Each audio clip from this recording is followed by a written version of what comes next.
All right, now we need to change these from, because now we're in table 2, we need to change these from 1s if B2 equals 2, C2 equals 2, because these are all your payoffs for table 2, depending on your preferences, and then 3, oops, I missed, 3, 3, 3.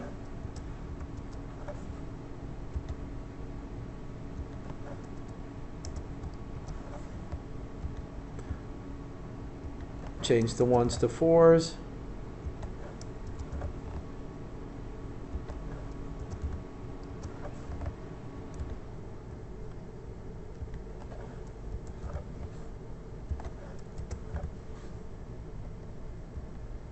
Oops, those should be 5s. I don't know why I did 4 twice. 5, 5, and 5.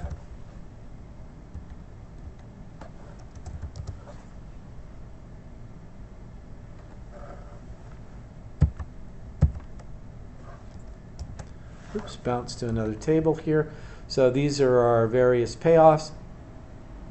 And then our total payoff is going to, notice these are payoffs for landing at that particular table. It's not recalculating automatically right now, but it will in a moment. So we're going to do equal the payoff for table 1 times did they sit at table 1 plus, let me stretch these out here so I can actually type in my function. So the total payoff is going to equal, are they seated at table 1 times the payoff for table 1 plus are they seated at table 2 times the payoff for table 2 plus are they seated at table 3 times the payoff for table 3 plus are they seated at table 4 times the payoff for table 4, and finally plus are they seated at table 5 times the payoff for table 5. Now we hit a return and we get 6. The total payoff here is 6 because they got 2 for being seated at table 6.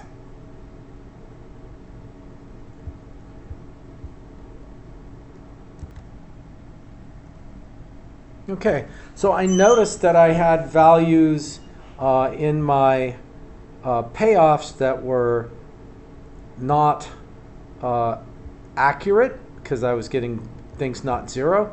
So what happened was it was if C2 equals 2, comma 0, comma 2, and all of those should have been zeros. I can leave it blank because that's the default, but we have to go through and make sure that the second one says if C2 equals 1, comma 2, 0 in all of them.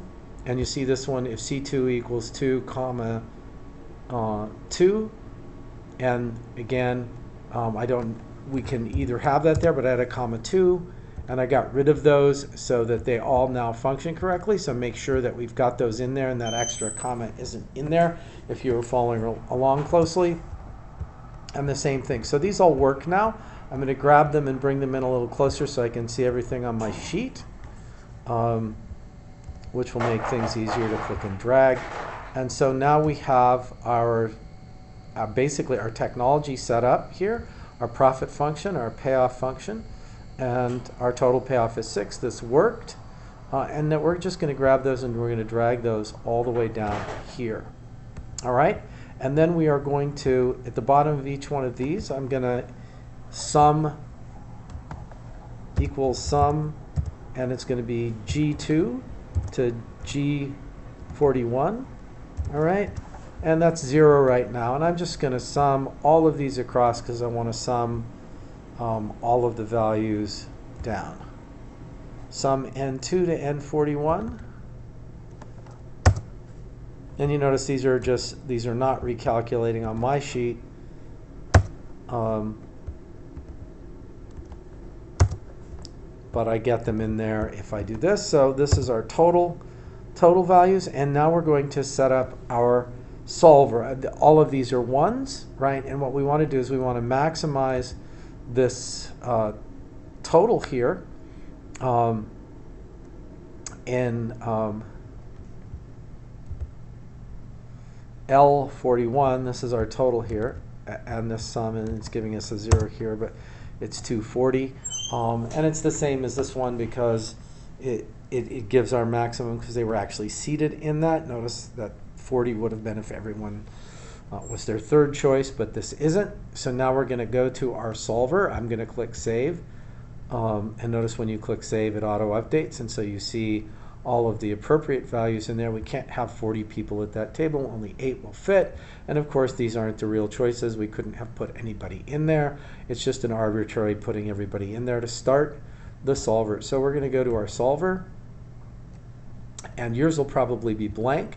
And what we want to do is set our L42, which is our total payoff from having people seated at seats. We are going to change the cells. These are our, we're going to change where people are seated. And that's going to give us our payoff function, but we have to have some constraints. All right, and I'm going to edit this, but you will add it. And then so we want to select all of these seateds. We want to select all of these, and these have to be equal to 1, meaning everybody has to be seated. So for this to work, for everybody to have a seat, everybody has to be seated. And we're going to say OK. And we're going to add another constraint. And that constraint is that all of our choice variables either have to be 0 or 1. So we're going to go down and select all of those. And we're equal binary. And binary means 0 or 1. So you're either in a seat or you're in a seat at a table, or you're not in a seat at a table. And we're going to say OK. And the final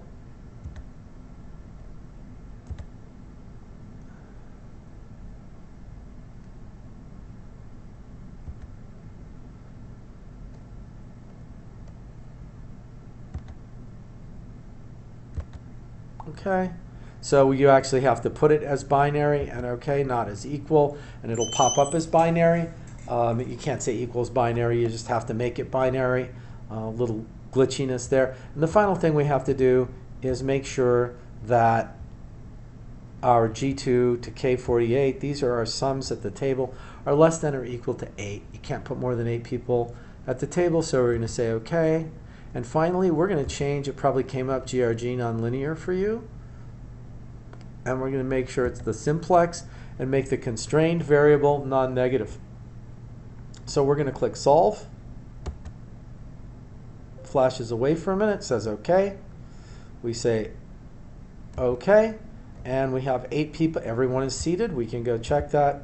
We have 176 is our total value payoff, and there's no more than 8 people at every table, so it worked sort of. I mean, did it work?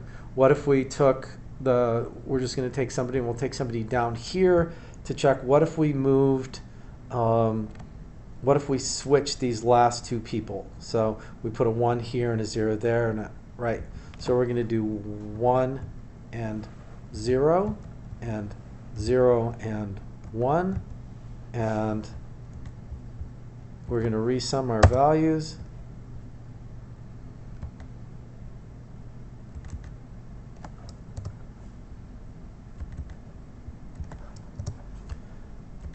I'm going to click Save to update everything, sorry.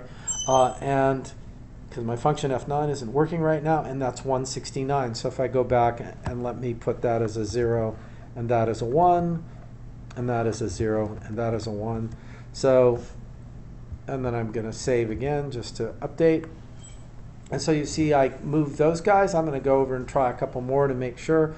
But I'm not going to do much of this because I sort of trust Solver. I'm going to go to 0 and 1 and 1 and 0. Yours probably is automatically updating. I'm hitting mine. And see, we went down to 171. So I'm going to hit Control Z, Control Z, Control Z, Control Z. So I have my my constraints are met again, and I still have, and we're back to our 176. So with just a little bit of testing, we see that that is in fact our optimal.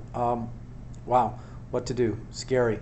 So it worked. So we were able to put people at their favorite tables. Does it mean everybody got their favorite choice?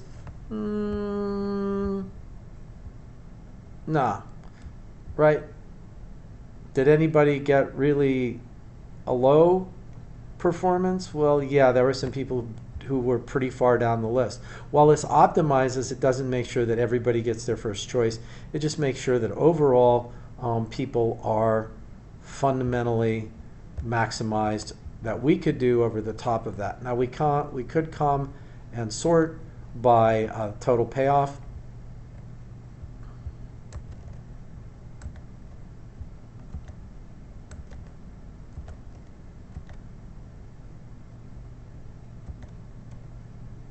And we're going to do smallest to largest, and